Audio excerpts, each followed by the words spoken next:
Do you happen to have that feeling when you're bored and don't have anything to do at the moment, and you're browsing the web, and then you suddenly find something and you realize you can buy it and maybe check it out?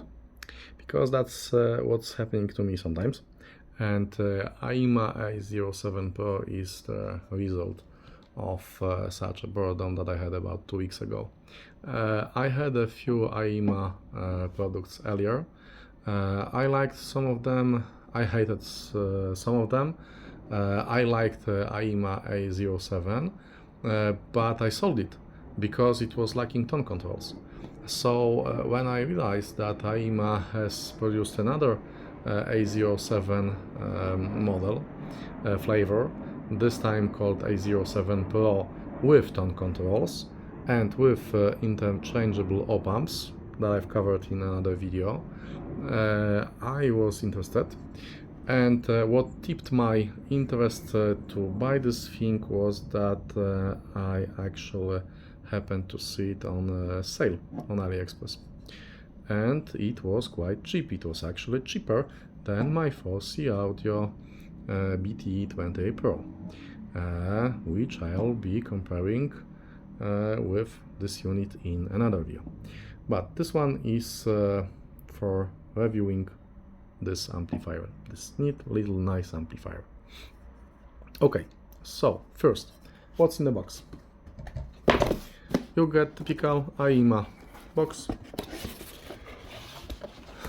with typical fillers, small leaflet, power cables, power brick, and Bluetooth antenna. So the usual content. About the built-in case quality. Solid metal. I like the look of it. I like the fact that power on is realized by switch. I like the fact that source selection is realized by the switch, not by the click on the knob. Do I like something on the back? Yes, I like the fact that we have subwoofer all-line output. This is something really useful, and it started to be implemented on cheap amplifiers quite recently, and that's good, because augmenting this kind of amplifier and bookshelf speakers even with cheap sub gives you great experience. We have small speaker terminals for bell wire or banana plugs. I always prefer banana plugs. Power input DC 24 up to 48 volts. Of course, the output power will be depending on the power input from your brick. I bought the unit with standard 36 volts, I think.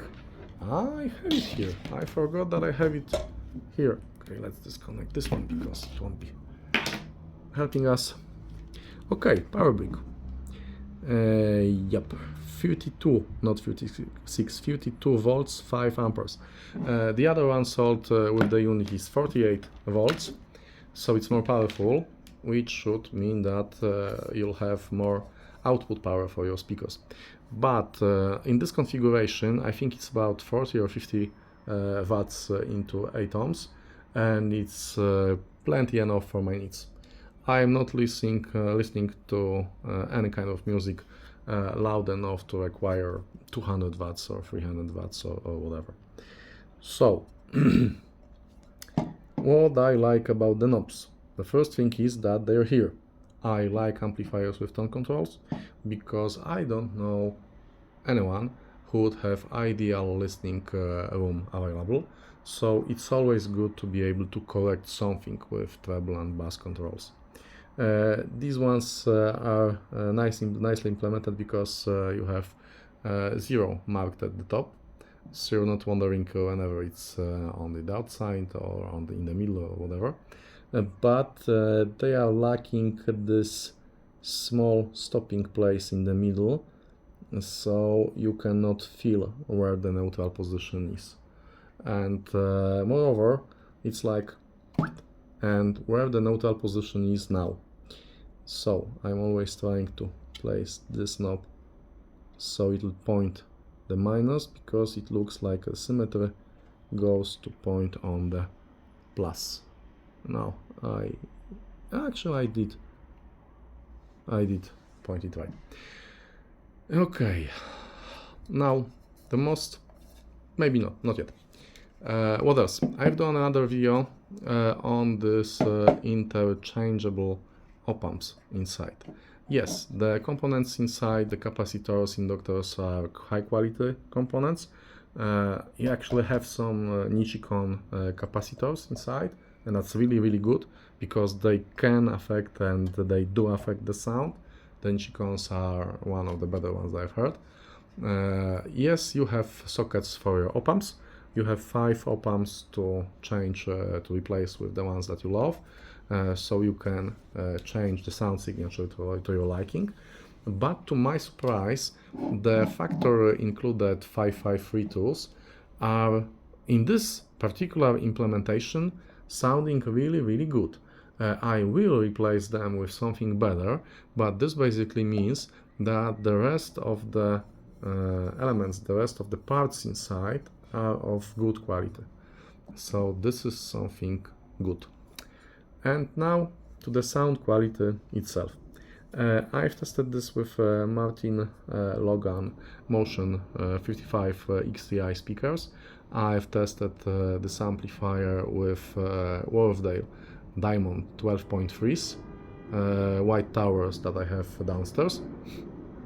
And as sound input, I was using Logs GD40 Pro, and just for fun, plain output from my HP Revolve laptop, just to see how the sound quality changes with the sound quality of the input that I provide to this little amplifier.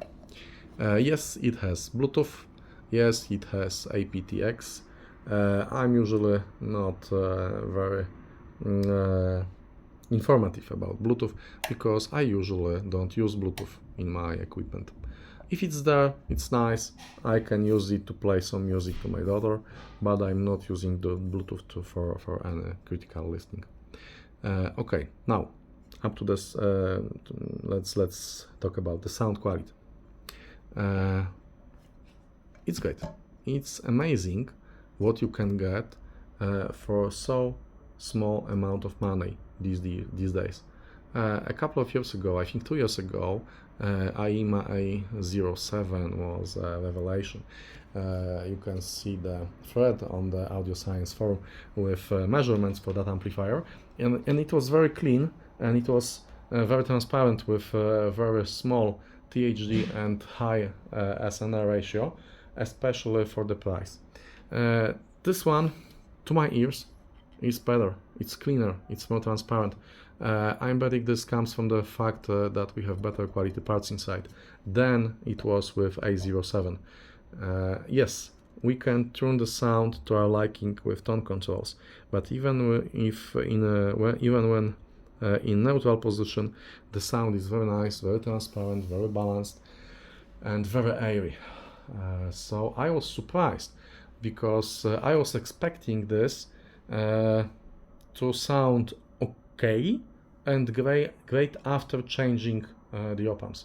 It sounds great right out of the box, and it will probably sound even better with my good quality opamps inside. Okay, so the details about the sound. Bass is fast, bass is detailed, it goes low.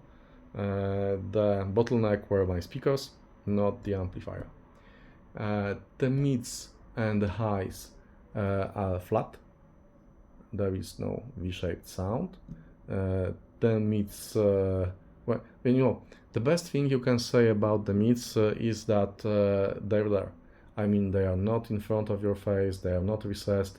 The best thing, the best compliment that you can give to the mids, that they are there and they are flat. Yes, so the human voices will be easily readable, easy to understand, and the mids won't be shadowed by bass or treble when it happens, how it happens with V-shaped sound, and the middle will be in line with treble. The treble here is airy and detailed, and it gives you that kind of fresh feeling, if you know what I mean. It's not veiled. It's not like it will be coming from a kind of cape, a cloak that has been put on the speaker. And that's with stock and E5532 amplifiers, so that's quite an achievement. So all in all, I like it. I have to make another video and compare this directly to Fosi Audio BT20A Pro, because they are very similar, though they have differences. And I have to make another video because I have to decide which one will be staying with me and which one will be going for sale. So I really recommend this one, as I was recommending Fosi one, because they are great devices. They may differ in some details and I need to compare them directly, but this is also a great device and it's cheap. I think I bought it for less than $50. Yes, that was the sale. I got it for about $45. I always have to do the calculations in the back of my mind, because I always forget to prepare the price in dollars for you guys. So highly recommended. Buy it, enjoy it, sell it and buy something new and better, and have a nice day.